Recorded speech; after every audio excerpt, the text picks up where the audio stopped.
My presentation will be about Cornelius DeVos, who was an early owner and writer of our local paper, the Coopersville Observer.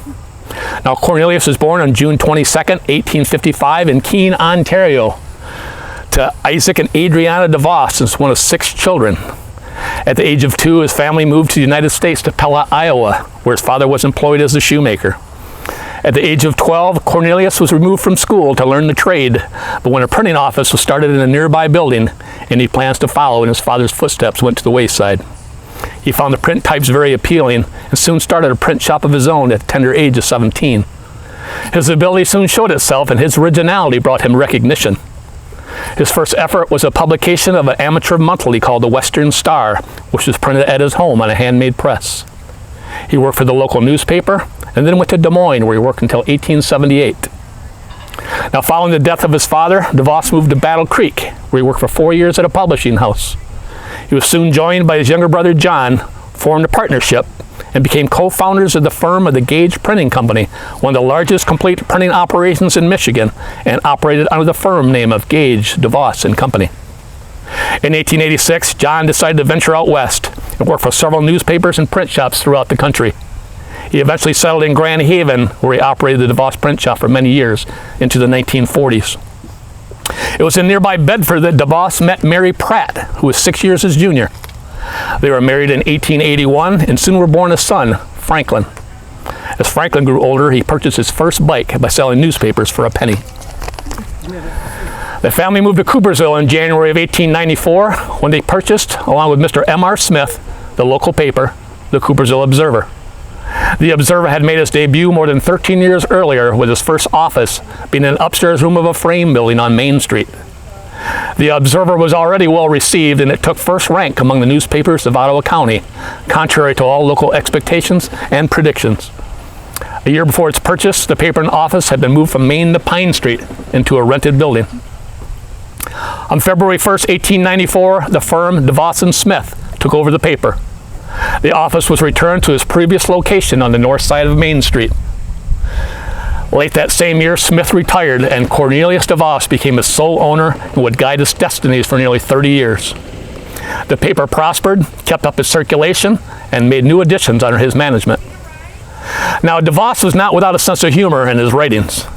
Bloomers were worn under dresses in the 19th century and soon became a symbol of women's rights when some wore them long enough to stick out from underneath their dresses. DeVos wrote that this revealed the fact that many women are knock-kneed, whether they like to admit it or not. He stated that in a crowd, space might be saved by standing the knock-kneed near those who are bow-legged. That's kind of a little visual joke there. You can see that? In 1896, a new village ordinance went into effect, stopping bicycle riding on the sidewalks of the village. DeVos wrote of a staged demonstration when people flooded the streets and sidewalks with bikes while dressed in black. In 1897, an article spoke of a supposed flying saucer in the sky in the Lamont-Eastonville area. However, an Observer reporter discovered a strange-looking object in a barn, which he knew to be a scientific kite, which was recently described in a popular magazine. By interrogating some young men, he got them to admit it was just a hoax. They had attached a long wire to the kite, which was fastened to a saturated ball of cotton and then ignited, producing the mysterious light. The boys requested that their hoax not be made public, but you know Coopersville Observer reporters. The office was doing a fine business when it was met with devastation with the Great Fire of 1898. You can see the difference right there. It's before and after, right?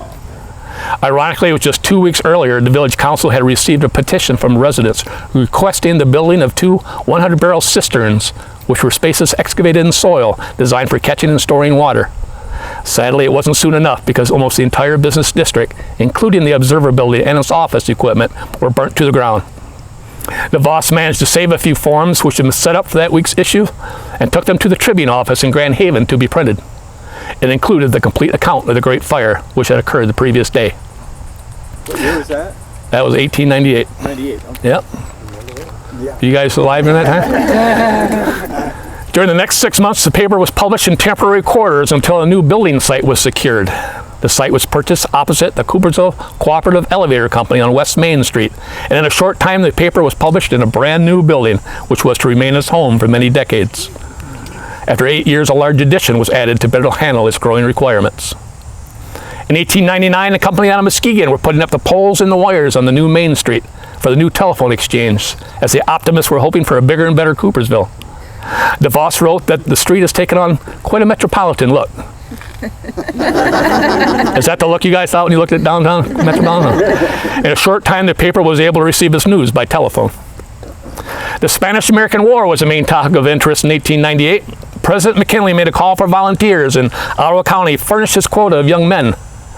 DeVos wrote of a letter coming out of a training camp stating that there were a tent of young men from Coopersville who were known as the Hungry Nine, for they were always looking for something to eat.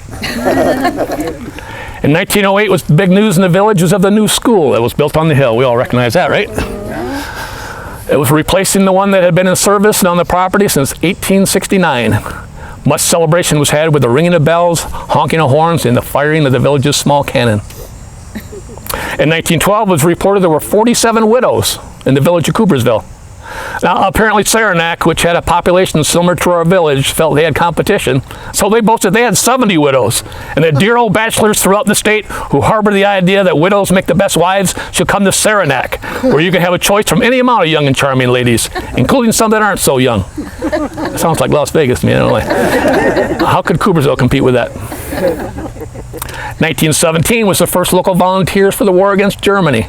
Coopersville High School canceled teaching of German and burned its existing books. 1918 brought the dedication of the new bridge over the Grand River in Eastonville to link Polkton and Allendale townships. The north and south sides of the county would now be one. In the spring of 1920, DeVos was growing tired, and so he leased the office for 5 years to 2 of his employees. When the lease ran out, DeVos, at the age of 70, once again took responsibility, and for 9 months ran the weekly newspaper before finally selling the business. He then retired to devote the rest of his life to biblical studies. Now, some of the world events which took place during this 30-year period, including the advent of new communication technologies, including the phonograph, telephone, radio, and the rise of mass circulation newspapers and magazines. The appearance of new transportation technologies such as the automobile, trolleys, the airplane, and the electric train, like the interurban, which began passing through Coopersville in 1902. Cornelius and Mary were married for almost 63 years, with 50 of it in Coopersville. Their son Franklin, married, had moved away to Wenatchee, Washington.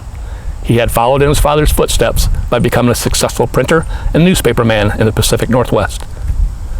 Mary DeVos is one of the village's best-loved residents and was referred to as the Little Mother of Coopersville.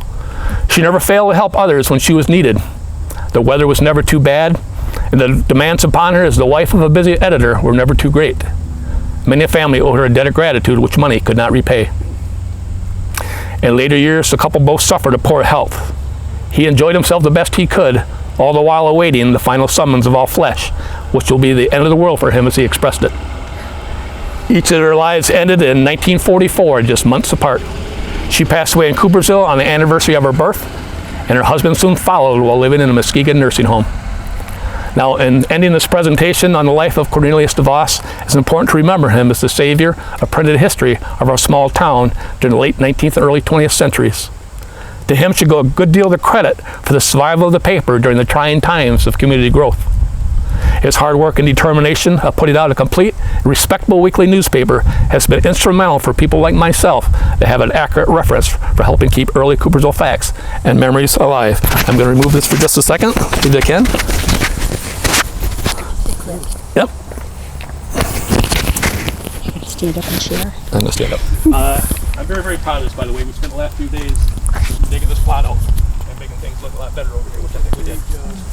Here is Cornelius DeVos, his wife Mary. 2 days ago, you couldn't see these two. They were in the ground. So that's Cornelius' sister Anna, who lived with him for a short time. That's his mother. Okay, I can't remember her name off the top of my head, Adriana. This is Cornelius' son Franklin, who went out to the Pacific Northwest, and Franklin's wife, Corey. Anyway,